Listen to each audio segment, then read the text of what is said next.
أعوذ بالله السميع العليم من الشيطان اللعين الرجيم. بسم الله الرحمن الرحيم. الحمد لله الذي لا يبلغ بدعته القائلون ولا يحصي نعماءه العادون ولا يؤدي حقه المجتهدون. الذي لا يدركه بعد الحمم ولا يناله غوص الفتن جلت عظمته. والصلاة والسلام والتحية والإكرام على البشير النذير السراج المنير الطهر الطاهر الدر الفاخر العلم الظاهر المنصور المؤيد الرسول المسدد سيدنا ونبينا أبي القاسم محمد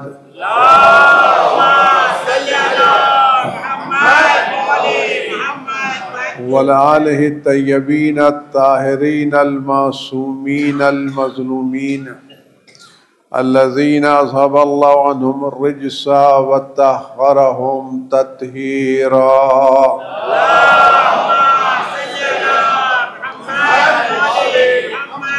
سيما على بقية الله في العالمين وخاتم أئمة المعصومين الكهف الحسين وغياث المستر المستكين ملجأ الهاربين وعصمة المعتصمين. أرواحنا وأرواح العالمين لتراب مقدمه فداه عجل الله تعالى فرجه الشريف. واللعنة الدائمة الباقية على أعدائهم وقتلتهم وغاصب حقوقهم والشاكين فيهم والمنحرفين عنهم أجمعين. أما بعد يا عباد الله أوصيكم ونفسي بتقوى الله. ألا وإن الدنيا قد أدبرت وعاضنت ببداع وأن الآخرة أقبلت وأشرفت باطلاع. ألا وإن اليوم المزمار وغدا السباق السبقة الجنة والغاية النار. أفلا طائب قبل منيته أفلا طائب من خطيته قبل منيته. عزیزان گرامی، روزہائے شہادت حضرت صدیقہ طاہرہ سلام اللہ علیہا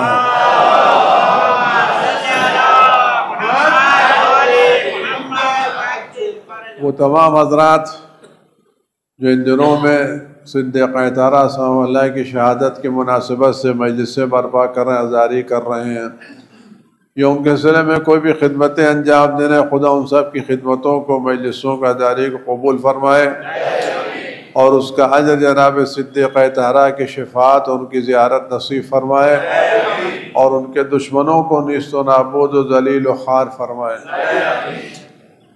یہ دن، یہ مناسبتیں صرف ایک یادگار نہیں ہیں بلکہ ایک درس ہے، ایک عبرت ہے، ایک تعلیم ہے جو ہم سب کو حاصل کرنا ہے. ایسا نہیں کہ آئے بیٹھے روئے اور چلے گئے. گرچہ رونے اور بیٹھنے کا بھی ثواب ہے، لیکن اگر ہم چاہتے ہیں کہ ہمیں اور زیادہ ثواب ملے اور ہماری زندگی اور زیادہ پرسکون گزرے تو ہمیں چاہیے کہ ہم ان دنوں میں صدیقہ طاہرہ سلام علیہ کی زندگی کا غور سے مطالعہ کریں اور اپنی زندگی کو اس کے مطابق ڈھالنے کی کوشش کریں تاکہ ہم بھی اس راستے پر چل سکیں جس راستے پر اہل بیت علیہ السلام چلتے تھے. اور یہ بات ہمیں یقین رکھنا چاہیے کہ اہل بیت علیہ السلام سے بہتر دنیا میں کسی کا راستہ نہیں ہے، اور اہل بیت علیہ السلام کے راستے کے علاوہ کوئی اور راستہ نجات کا نہیں ہے. اور اہل بیت علیہ السلام کا کوئی اور راستہ ہمیں جنت تک نہیں پہنچا سکتا۔ اگر ہم جنت میں جانا چاہتے ہیں اور جہنم کے دردناک عذاب سے محفوظ رہنا چاہتے ہیں اور ایک سعادت مند زندگی دنیا و آخرت میں گزارنا چاہتے ہیں تو اس کا واحد راستہ اہل بیت علیہ السلام کی زندگی کا راستہ ہے، اس کے علاوہ دوسرا کوئی راستہ نہیں ہے۔ خاص کر ہماری خواتین کے لیے صدیقہ طاہرہ سلام اللہ علیہ کی زندگی ایک نمونہ عمل ہے۔ رسول خدا صلی اللہ علیہ وسلم نے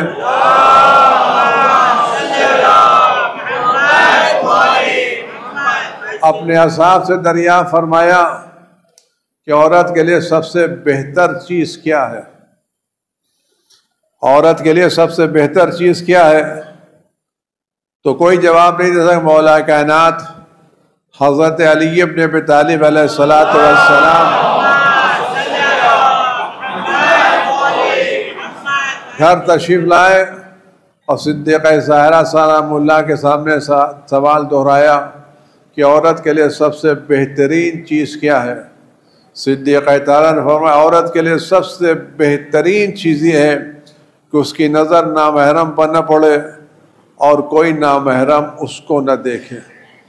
یعنی عورت کے لیے سب سے بہترین چیز اس کا حجاب ہے۔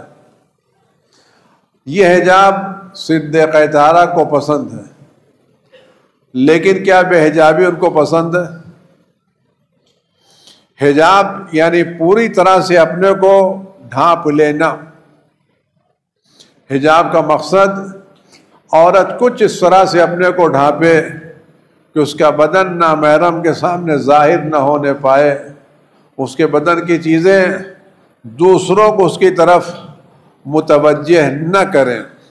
لیکن آج کل آپ دیکھیں کہ جیسے جیسے انسان بڑھتا جاتا ہے، دولت بڑھتی جاتی ہے، شہرت بڑھتی جاتی ہے، ویسے ویسے ہمارے کیا حجاب کم ہوتا چلا جاتا ہے۔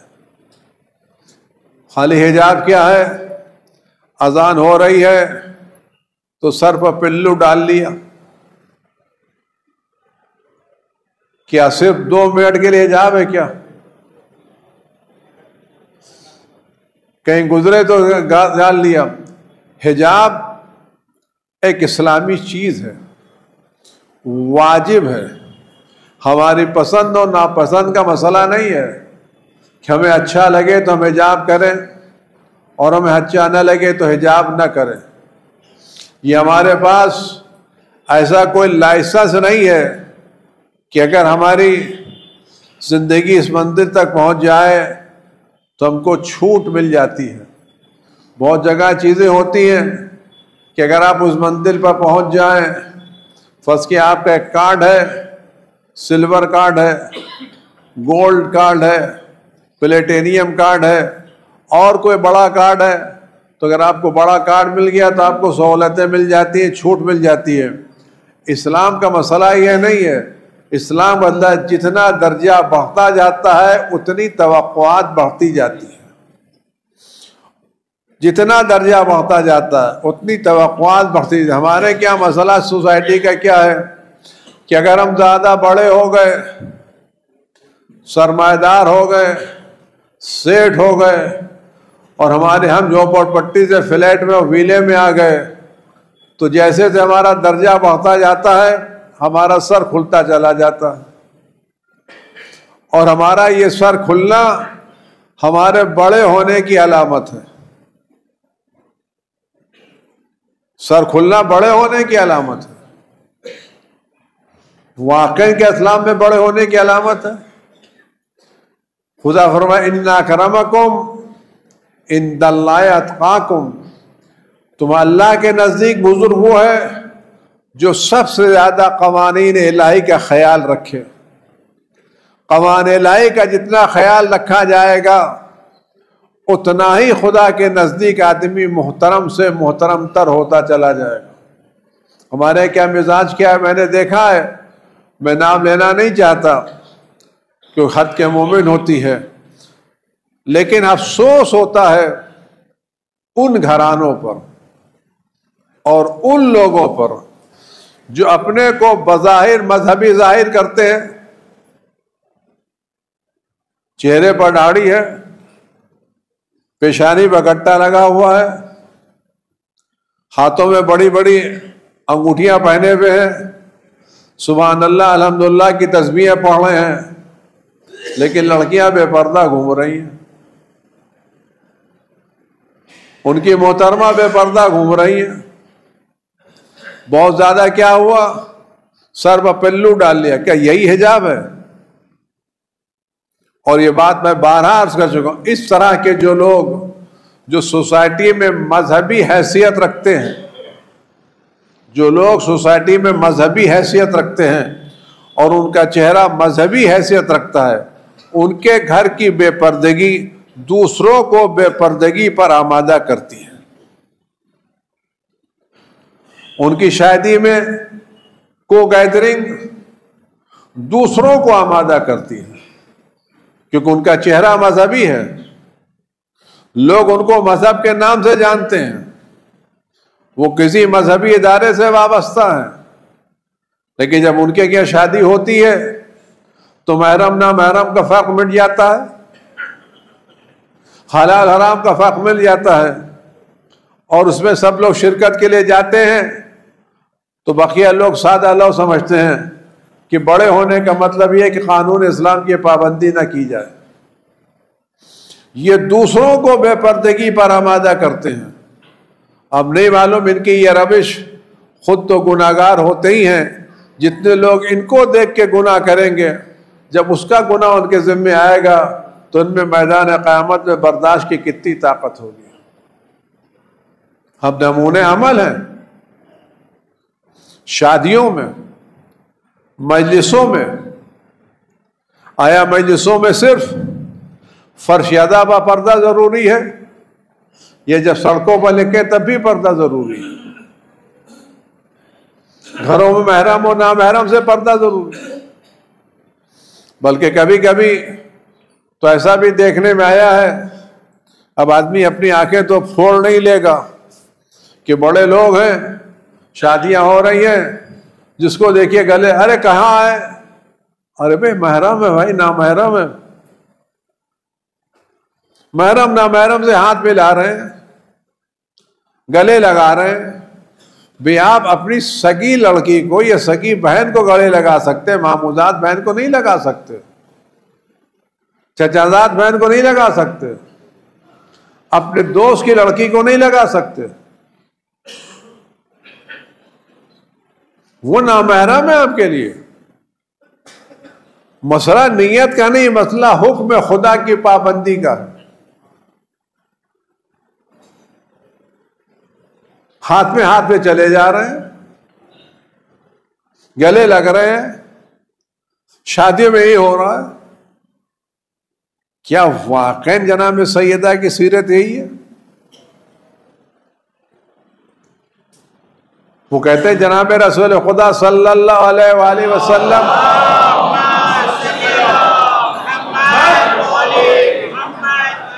صدیقہ طاہرہ سلام اللہ کے گھر تشریف لائے اور کہا بیٹی میں آنا چاہتا ہوں، کہ بابا آ جائیے، کہ میرے ساتھ ایک نابینا شخص بھی ہے، کہ بابا رک جائیے، ٹھہر جائیے، مزہ چادر اوڑھ لو۔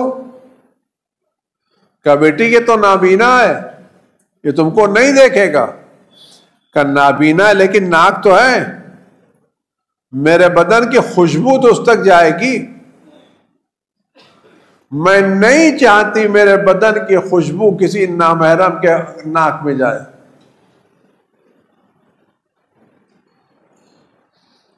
اسلام میں عورت کے لیے منع کیا گیا ہے کہ گھر سے باہر نکلے تو سجا کر کے مت نکلے۔ زوجہ کے لیے مستحب ہے کہ اپنے شوہر کے لیے سنگار کریں، اپنے شوہر کے لیے کنگھی کریں، اپنے شوہر کے لیے خود کو سجائے، ثواب ملے گا۔ عطر لگا کر کے باہر جانا تاکہ لوگ نظر اٹھا کر کے دیکھیں، اسلام اس کو پسند نہیں کرتا۔ یہ ایسے قدموں سے چلنا جس سے لوگوں کی آوازیں متوجہ ہوں اس کی طرف، یہ بھی صحیح نہیں ہے۔ اسلام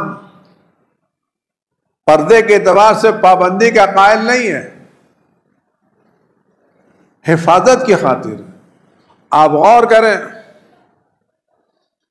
آپ نے کیلا تو دیکھا ہوگا نا، سیب بھی دیکھا ہے، انار بھی دیکھا ہے، سنترا بھی دیکھا ہے، آیا ان سب کے اوپر چھلکا چڑھا ہے نہیں چڑھا؟ یہ چھلکا ان کی قید ہے یا ان کی حفاظت ہے؟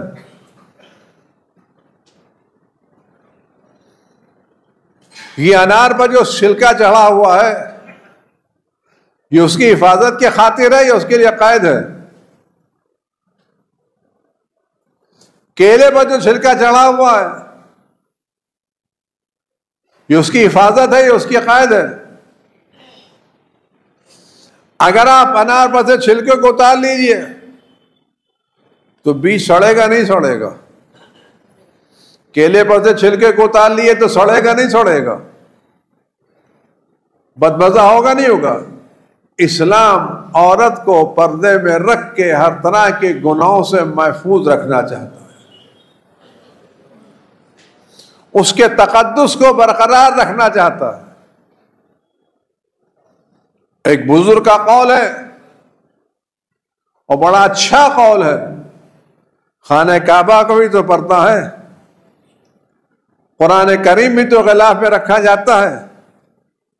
اسلام عورت کو پردے کے جزدان میں رکھنا چاہتا ہے، عوام الناس اس کو ناول بنا کر کے ہاتھوں میں پڑھنا چاہتے ہیں، ہاتھ پھیلانا چاہتے ہیں۔ اسلام کیا کہنا چاہتا ہے؟ کیا خدا سے بڑھ کے اپنے حق میں کوئی مہربان ہے؟ خدا سے بڑھ کے کوئی ہے؟ نہیں ہے۔ ہم کو اتنا، اور اس میں جو چیز آج کے لیے زیادہ ضروری ہے، اگر یہ میرا پیغام آپ لوگوں تک پہنچ جائے، پہنچ تو رہا ہے لیکن دل میں اتر نہیں رہا ہے، مسئلہ یہ ہے۔ اور اتر اس لیے نراش ہے، میری زبان میں خلوص نہیں ہے، میں دوسروں کو کیوں مورد الزام قرار دوں؟ میری زبان میں خلوص نہیں ہے، میری زبان میں سچائی نہیں ہے، میں دوسروں سے کیا کروں؟ لیکن بہرحال غیر سچی بات بھی پہنچ جائے۔ آج کل جو ہمارے ملک کا ماحول ہے وہ تنقید نہیں کرنا، اس میں اسکولوں میں ہماری بچیوں کے پردے پر پابندی ہے۔ ہم ایک طرف اپنی بچیوں کو جاہل نہیں رکھنا چاہتے، اعلیٰ تعلیم دلانا چاہتے ہیں، دوسری طرف ہمارے پاس ایسے بڑے اسکول اور کالجز نہیں ہیں جہاں ہماری بچیاں حجاب میں جا سکیں۔ تو کیا ہماری قوم مل کر کے ایک اچھا اسکول ہر علاقے میں نہیں کھول سکتی؟ جناب صدیقہ طاہرہ سلام اللہ علیہ کے تعلق سے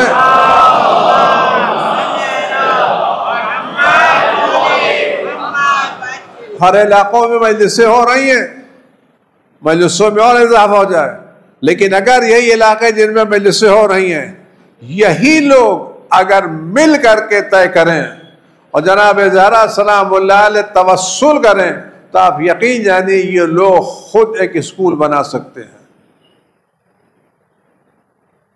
یہ وقت کی ضرورت ہے۔ میں کسی چیز پر تنقید کرنا نہیں چاہتا لیکن آپ کی غیرتوں سے سوال کرنا چاہتا ہوں، آپ کی حمیتوں سے سوال کرنا چاہتا ہوں، آپ کے دینی غیرتوں سے آپ سے سوال کرنا چاہتا ہوں۔ کیا آپ چاہتے ہیں آپ کی بیٹیاں بے پردہ ہوں؟ ان کے بدن کا کوئی حصہ کھلا رہے؟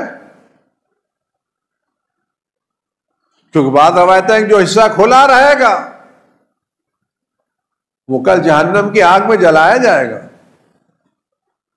جہاں ہم اپنے بچوں کو ان کے برتھ ڈے کے موقع پر تھوڑی سی شمع سے جلنے نہیں دیتے، اگربتی سے جلنے نہیں دیتے تو کیا ہم گوارا کریں گے ہماری بالغ لڑکیوں کے پیر اور جسم کھلا ہو اور کب وہ جسا جہنم میں جلنے کے لائق ہو؟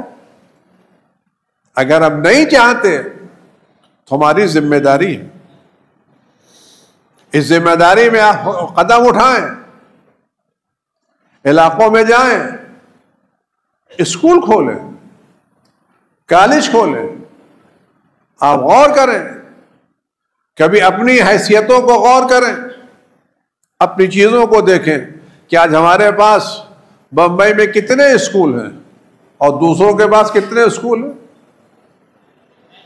میں یہ بات بارہا کہہ چکا ہوں، ہم مولا کائنات حضرت علی ابن ابی طالب علیہ الصلوۃ والسلام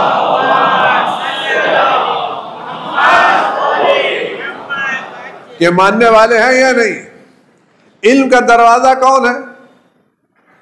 حکمت کا دروازہ کون ہے؟ اچھائیوں کا دروازہ کون ہے؟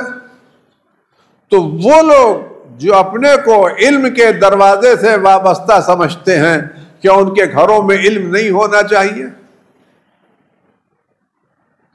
وہ لوگ جن کے پاس کوئی بھی علم کا دروازہ نہیں ہے، ان کے بعد اسکولوں کی بھرمار ہے، اور ہمارے پاس علم کا دروازہ ہے، ہمارے پاس علم کا دروازہ بھی ہے اور ہمارے پاس زندہ امام بھی ہے، سرپرست بھی ہے، رحیم بھی ہے، مہربان بھی ہے، صاحب اختیار بھی ہے، مٹی کو سونا بنانے کی طاقت بھی رکھتا ہے، کنکر کو ہیرے میں تبدیل کرنے کی صلاحیت بھی رکھتا ہے، صاحب اختیار ہے۔ ہم سب کچھ ہونے کے باوجود کیا ہم ایک اچھا اسکول کالج نہیں کھول سکتے؟ ہمت کر کے نہیں کر سکتے؟ لیکن ہمارا مسئلہ کچھ اس طرح کا ہے، جو کسی نے نقل کیا تھا واقعہ کہ ایک آدمی گیا، بہت سے گڑھے تھے، اس گڑھے کے اوپر کئی فرشتے کھڑے ہوئے تھے، کہ کیا کر رہے ہو؟ کہ اس میں بہت سے لوگ ڈالے گئے ہیں، یہ اوپر سے نکلنے کی کوشش کر رہے ہیں۔ تو جب بھی کوئی اوپر نکلتا ہے تو ہم ڈنڈا لے کے گرد لے کے اس کو پیچھے پھینک دیتے ہیں۔ دور دیکھا دو چار گھڑے اور تھے، ان میں کوئی فرشتہ نہیں کھڑا تھا، تو کیا یہ گھڑے خالی ہیں کیا؟ کہ نہیں، خالی نہیں ہے، یہ بھی بھرے ہوئے ہیں۔ کہ ان میں کیوں نہیں کھڑا ہوتا کوئی؟ کہ اس کی وجہ ہے کہ ان میں سے جب کوئی نیچے سے اوپر آنے والا چاہتا ہے نا، تو بقیہ خود ہی اس کی ٹانگ کھینچ کے نیچے کر دیتے۔ جب بھی کوئی اوپر آنا چاہتا ہے تو بقیہ خود اس کی ٹانگ کھینچ کر کے وہ نیچے کر لے، ہم کو ضرورت ہی نہیں ہے۔ تمہارے کیا مسئلہ؟ کوئی بھی ابھر کے سامنے آیا، ادھر بقیہ نے اعتراضات کی بھرمار شروع کر دی، واٹس ایپ پر تہمتیں لگنا شروع ہو گئی، مسجدوں میں کام ہونا شروع ہو گیا، اور کوئی آدمی صاحب معاملہ سے نہیں جا کے پوچھتا مسئلہ ہے کیا؟ تو اس سے بھی تو جا کے پوچھو۔ ہر آدمی اپنے کو عالم الغیب جانتا ہے۔ میں غیب کا کیوں غیب کا جاننے والا ہوں؟ اس لیے کہ اس کی نیت کو جانتا ہے، اس کے ارادے کو جانتا ہے، اس کے پیسے کو جانتا ہے۔ جو چیز کوئی نہیں جانتا وہ یہ جانتے ہیں، اور ایسی جانتے ہیں جیسے بالکل کے سامنے ہو رہی ہو۔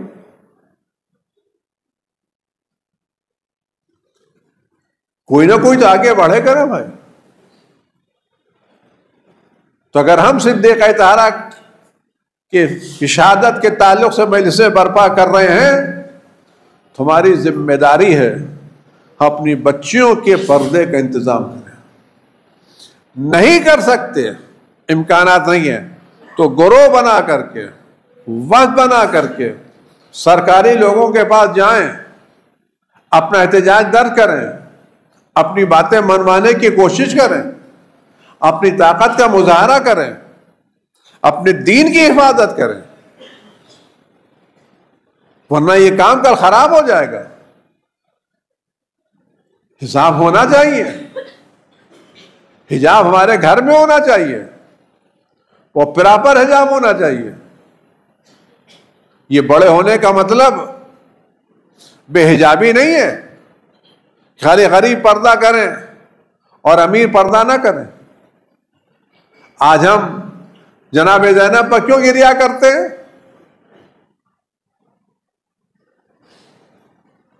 جناب سکینہ کا غور کریں آپ. ہم نے آنسو بہائے ہیں لیکن سیکھا نہیں ہے. شام کا دربار ہے, اہل حرم رسن بستہ کھڑے ہوئے ہیں, پورا مجمع بھرا ہوا ہے. ایک چند سالہ بچی کنارے کھڑی ہے جو سب سے زیادہ بے چین ہے. آنکھوں میں آنسو ہے, بھوکی پیاسی ہے, دبلی پتلی ہے, اور اتنی بے چین ہے کبھی کھڑی ہوتی کبھی بیٹھ جاتی ہے. اور اس کھڑے اور بیٹھنے میں وہ بے چینی ہے کہ جو دیکھتا ہے وہ متاثر ہوتا ہے. اور یہ بے چینی کچھ اتنی زیادہ ہے کہ یزید جیسا سنگ دل, پتھر دل, وہ جب اس بچی کی بے چینی کو دیکھتا ہے پوچھتا ہے تم اتنی بے چین کیوں ہو, تم اتنا پریشان کیوں ہو؟ تو بچی جواب دیتی میری پریشانی کی وجہ یہ ہے ایک رسی میں سب کو باندھا گیا ہے, سب کے بازو بندھے, میرا گلا بندھا ہے. میں چھوٹی ہوں تو میرا گلا بندھا ہے, کھڑی ہوتی ہوں تو پیر ٹوٹنے لگتے ہیں, بیٹھتی ہوں تو گلا گھٹنے لگتا ہے. نہ کھڑے ہونے میں چین ہے نہ بیٹھنے میں چین ہے. آپ یقین جانیے بچی جو کربلا سے تازیانے کھاتی آئی ہے, جو بار بار اونٹوں سے گری ہے, جس کو نہ معلوم کتنے دنوں سے کھانا پینا بھی پوری طرح سے نہیں ملا ہے,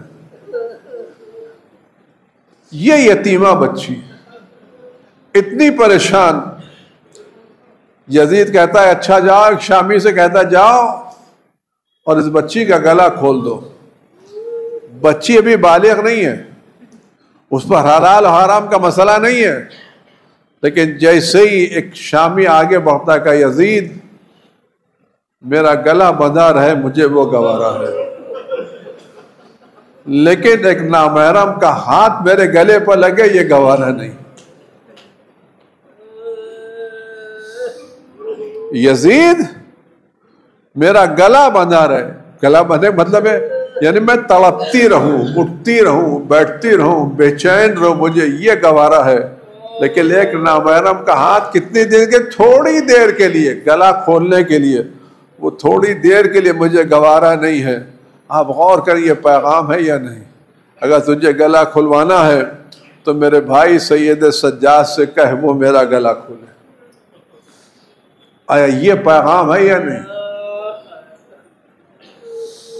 یہ پیغام ہمارے لیے ہے یا نہیں؟ یہ واقعہ صرف آنسو بہانے کے لیے ہے یا گھروں میں پردے کو رائج کرنے کے لیے ہے؟ آج ہم دیکھیں اور یہی وجہ ہے, اور یہاں تک مسئلہ آ گیا ہے کہ نامحرم کے دیکھنے کا یہاں تک مسئلہ ہے.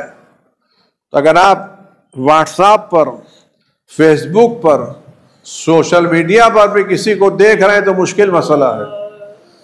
اور خاص کر اگر سوشل میڈیا پر ویڈیو کے ذریعے سے کوئی محرم نامحرم سے بات کر رہا ہے تو محرم ویڈیو پر جا کر کے ایک دوسرے کو دیکھ کے مسکرانا بھی حرام ہے, سامنے کی بات نہیں ہے.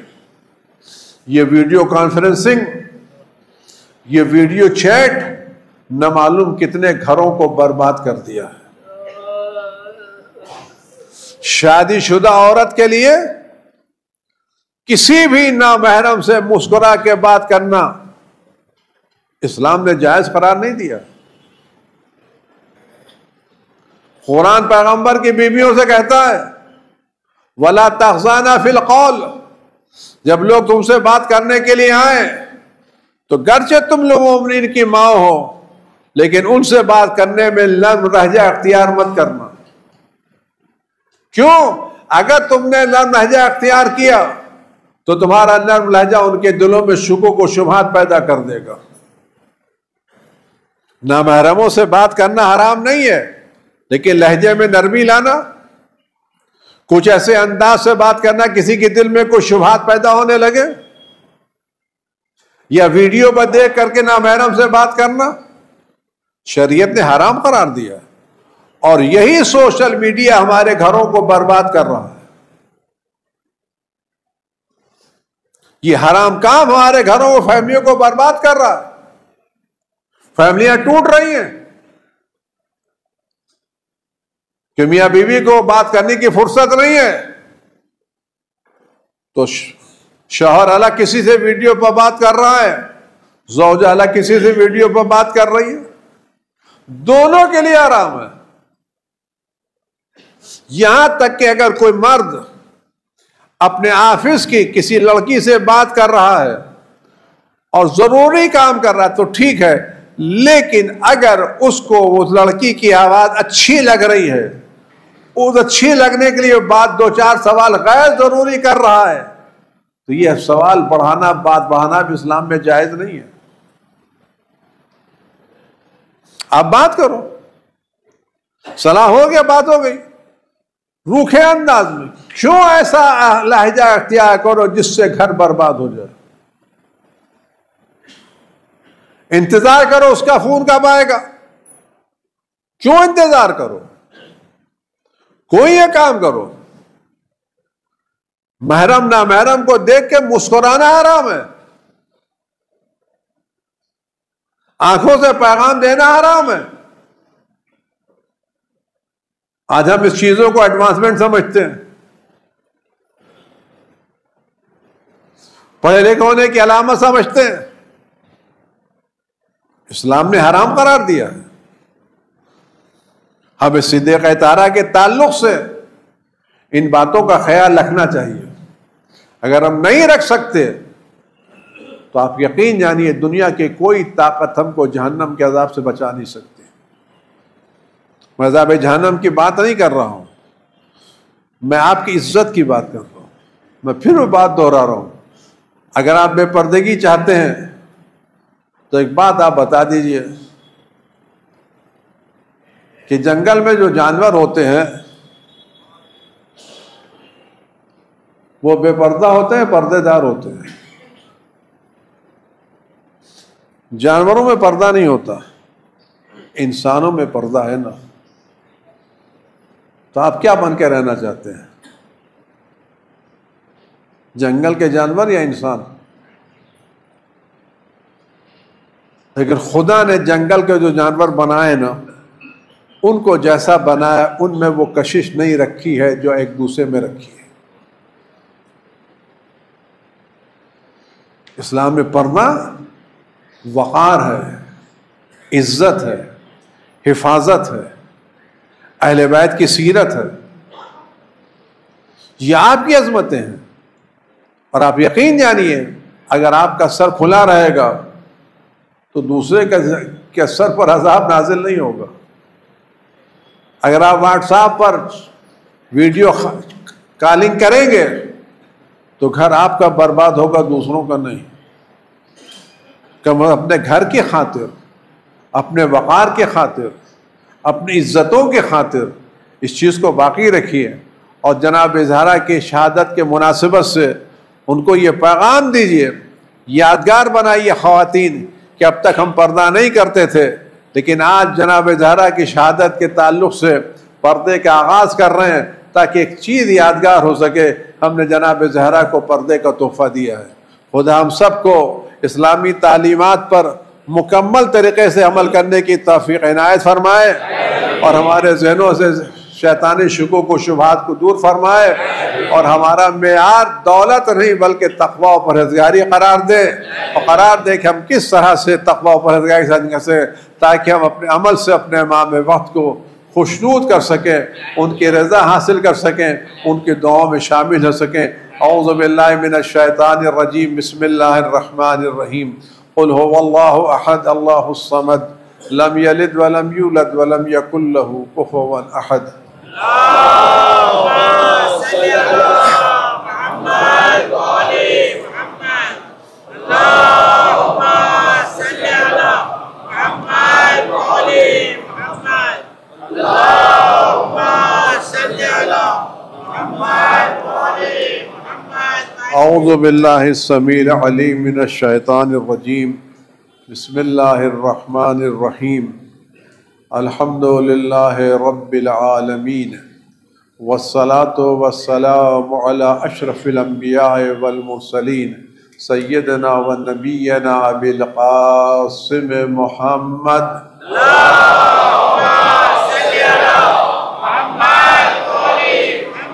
وعلی آلہ الطیبین الطاہرین المعصومین، سیما علی بقیۃ اللہ فی العالمین، واللعنۃ الدائمۃ الباقیۃ علی اعدائہم وقتلتہم وغاصب حقوقہم اجمعین۔ اعوذ باللہ السمیع العلیم من الشیطان الرجیم، بسم اللہ الرحمن الرحیم، ان اللہ وملائکتہ یصلون علی النبی یا ایھا الذین آمنوا صلوا علیہ وسلموا تسلیما۔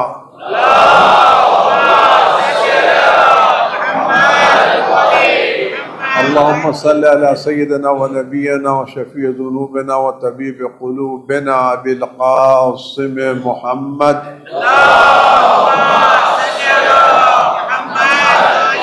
اللہم صل علی سیدنا مولانا امیر المومنین علی بن ابی طالب سید الوصیین۔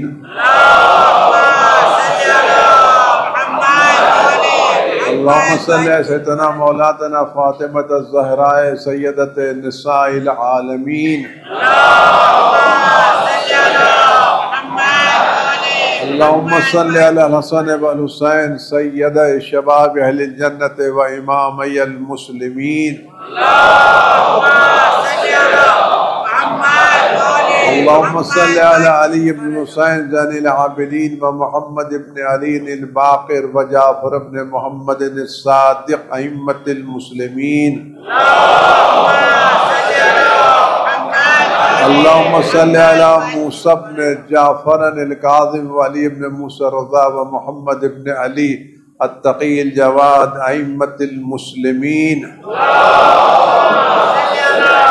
اللہم صل علی علی بن محمد الہادی النقی والحسن بن علی الزکی العسکری امامی المسلمین۔ اللہم صل علی سیدنا مولانا صاحب الہیبۃ العسکر وغیبۃ الالہیہ حجت ابن الحسن القائم المنتظر المہدی۔ اللہم صل علی محمد وآل محمد، اللہم صل علی محمد وآل محمد، اللہم صل علی محمد وآل محمد۔ پروردگار امام اس کے ظہور میں تعجیل فرما، ہر آفت و بلا سے ہمارے امام کی حفاظت فرما، ہر طرح کے رنج و غم علم وجود مقدس سے دور فرما۔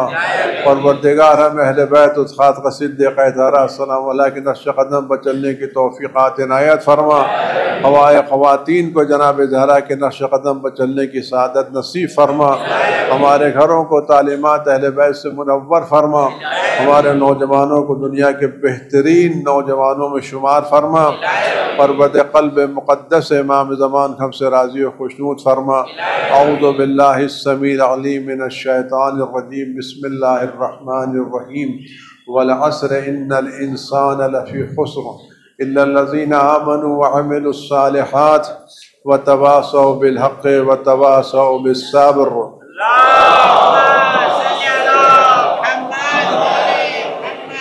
امام کی سلامتی کے لیے، بیماروں کی شفا کے لیے، مرحومین کی مغفرت کے لیے، خدا ہم سب کے گناہوں کی مغفرت کے لیے، بسم اللہ الرحمن الرحیم، أَمَّنْ يُجِيبُ الْمُضْطَرَّ إِذَا دَعَاهُ وَيَكْشِفُ السُّوءَ أَمَّنْ يُجِيبُ الْمُضْطَرَّ إِذَا دَعَاهُ وَيَكْشِفُ السُّوءَ أَمَّنْ يُجِيبُ الْمُضْطَرَّ إِذَا دَعَاهُ وَيَكْشِفُ السُّوءَ